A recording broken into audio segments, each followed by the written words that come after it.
12 жыл қатарынан ұйымдастырылып жатқан әдемі дәстүр бұл. Әскери қызметте жүрген нәзік жандылар мен сымбатты сарбаздар әсем әуеннің ырғағында бұрала би биледі. Қатысушыларға көтеріңкі көңіл күйден бөлек патриоттық сезім сыйлаған кеш болды. Шаранында мақсаты сол, яғни әскери қызметкерлердің беделін арттыра отырып, жастарды отансүйгіштікке тәрбиелеу дейді ұйымдастырушылар. Бүгінгі өтіп жатқан осы жас офицерлар балы өте маңызды мереке деп ойлаймыз.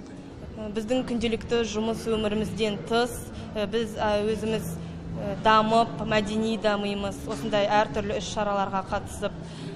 Жас офицерлер бұл биге 1,5 ай дайындалғандарын айтады. Темірдей тәртіпке үйренген лейтенанттарға сәл қиындық туғызғанын да жасырмайды.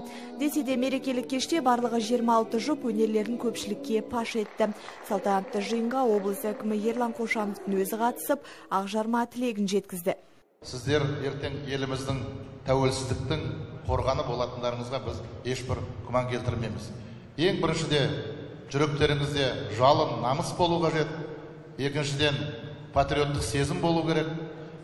Әрқашан елбасының айтқан сөзін, отанның патриоты болу, ол Қазақстанды жүрегіңде сақтау деген сөзін естен шығармауларың қажет деп мен ойлаймын.